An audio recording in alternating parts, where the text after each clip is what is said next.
Chair now recognizes Mr. Palmer from Alabama. Thank you, Mr. Chairman. In regard to the concerns that have been raised by my Democratic colleagues about how eliminating buildings and positions might impact the local economy, I'd just like to point out that remote work has severely impacted the local economy. It's widely reported about how downtown businesses are struggling in D.C. because people are not coming downtown to work. Ms. Gressler, one of the things that concerns me is that the federal government makes locality pay payments, and it depends on the cost of living in the cities. Washington, D.C. is one of the most expensive cities, one of the highest locality pays. Have you looked into whether or not people who are working remotely now are getting the same locality pay that they were coming downtown? They're supposed to be, but the report from Senator Ernst that I believe has been entered into the record has a lot of information about that. And when there were some spot checks done, there are often cases where 80% of employees who should not be receiving that locality-based pay adjustment are in fact receiving it. That could be hundreds of millions of dollars and billions of dollars that they shouldn't be getting because they're not working in the office. So Mr. O'Malley, I know you're not there anymore, but I think that's something that we might want to address in this Congress is to make sure that the pay matches the location, and rather than paying these higher locality payments. Yes, sir. It was also stated by one of my Democratic colleagues, he raised questions about whether or not we're actually going to be able to cut 1.5 trillion or something. I forgot the exact number that he said. And it just shows a lack of understanding of the problem, for one thing. But if you just look at improper payments, Ms. Gessler, we're right at $240 billion a year, and we're doing everything in 10-year windows. When we're talking about cutting 2.5 trillion or whatever the number might be, that's over 10 years. So if we just reduced improper payments by half, that's 1.2 trillion plus interest. It probably gets us to that 1.5 trillion, but it certainly gets us over halfway to the goal of the baseline of 2.5 trillion. Wouldn't you agree with that?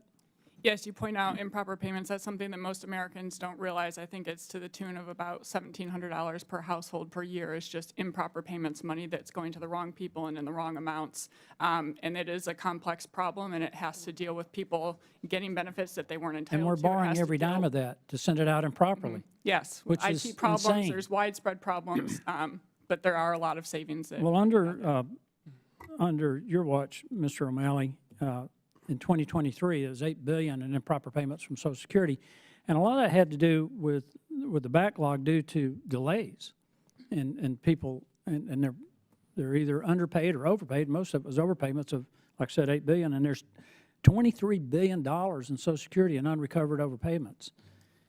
Did you make any effort to deal with that? Yes, sir.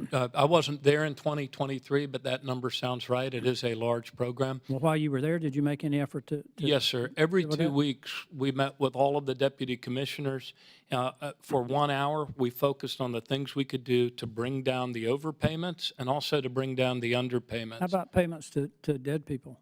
Because when I first came to Congress in 2015, this was, I believe, I may have been the first member of Congress to actually get this into the budget to deal with improper payments. And, Right. and I think we were sending out around $3 to $5 billion a year to people who were dead. And in one case, they were sending checks to someone who would have been 130 plus years old. I believe that I believe they've gotten better at that. However, there are instances where, because of kind of the automated alerts, that sometimes we see there's occasions when payments are ceased when we wrongly, when the agency wrongly thinks that someone has died. So that happens also. It's a large agency. It's a huge Serves issue. a lot of people.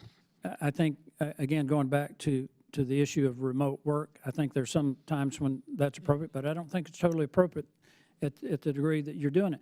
Let me ask you this quickly. The Constitution says one Congress can't bind another Congress. Do you think it's proper that an agency or an administrator can bind a Congress or a president the way you have? Well, sir, the term of that contract was actually, I do believe, expiring in I'm not asking you about the contract. 2029. I'm asking you about whether or not that's appropriate. Let me ask you this. It's appropriate How much interaction amend did you have with President Biden during your tenure?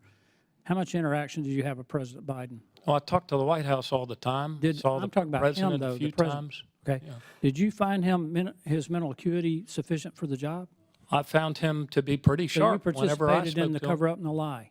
Excuse me? You participated in the cover-up and lie that the president had the mental acuity to carry out the functions of the office, which Our, clearly he didn't. our Mr. Chairman, headquarters I was yield in, back. our headquarters was in Baltimore. I was often in the field. I spoke to the White House all the time and had the support I needed to turn around an agency. His staffing has been reduced to a 50-year low. Gentleman's time's expired.